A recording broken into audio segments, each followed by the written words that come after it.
I'm short in time and I have this absolutely important message to talk about, which is that social media is not corrupted. We are corrupted. You are corrupted.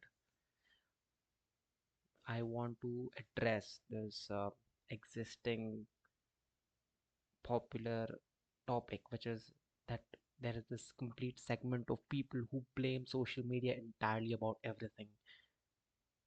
And this is very important because this entirely shapes up our personality. I know because it did that for me as a younger person. That is what my worldview was completely based around. I used to think that all the kind of incompetencies that I had developed over time and attribute all of them just to social media because it's honestly a very convenient scapegoat to have, just to attribute every sort of a negative trait that you can think of just to social media. Oh, I'm very lazy. I have my phone and my social media to blame. Oh, I'm very socially anxious. Oh, I have social media to blame. Oh, social media makes it so hard to actually go out and interact with people. No, that's just not the case. You are corrupted. You are incompetent. It's a very human thing. Social media is made by humans. Social media is a tool. Social media is not just like a, a robot with a conscience who knows and controls things by pulling strings. It's humans who made social media. It's humans who are on social media. You are interacting with other fellow humans when you are on social media. So would you still say that it's social media to blame? It says a lot about our personality. It says a lot about us than it does about social media. Social media is neutral, although I can get and concede the argument that yeah, social media can seem to be addictive. Social media can be addictive, which is absolutely the case for alcohol as well. But you don't see people going around and blaming alcohol, but we attribute the blame properly, correctly to the alcoholists as we would with as we should with social media, right? But no, it's very convenient, it's very easy, and it honestly feels very good to have someone to scapegoat with in everything. That's why we just say that it's social media which is evil. It's social media that fear mongers. Do you see the iron?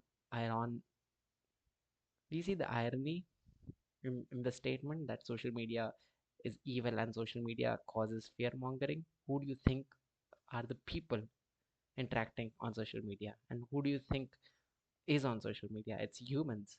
So it's humans who should be blamed, right? Yeah, that is the exactly the point that I'm making. That is what I entirely did as a younger person.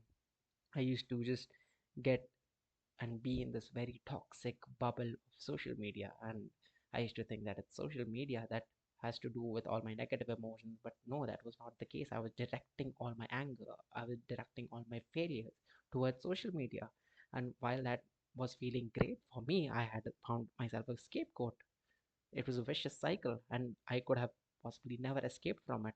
But ironically, it's social media that made me realize that it's not social media, it's me, myself. I had to look inward, and so do you. If you blame social media, if you think social media is the evil that has absolutely devastated your life, it's social media you need to stop blaming, and it's yourself you need to look inward and reflect about. That's how simple it is. The other point that I want to talk about is that while we can attribute evil to social media, let's, for the sake of argument, just say that social media is evil. But there's still this subset of social media people on social media who make very well positive good use of it, right? Morally good use of it. It can be used to help people, it can be used to end poverty, it can be used to make money for people who would as a result also help other people. So you see that there's this dichotomy. So why do you think you're not on the end of this other side, where if social media is evil, why aren't you on the positive bubble? You can literally brainwash yourself to get into that bubble, which is exactly what I did, and which is what my advice to you would be.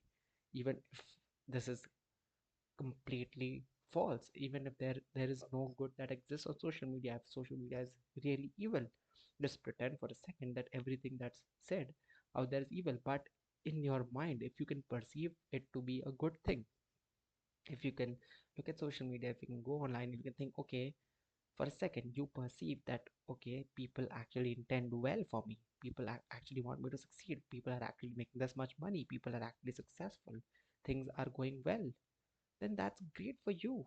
You can use if you can use that as an inspiration for yourself, then that is much better than a negative bubble which makes you attribute all sorts of negative and suffering to the world or to social media, right? This might sound very complicated and this might sound very confusing, but this is absolutely the case. And you need to think about this, take some time and reflect, because I did, and it completely changed my life. I promise you.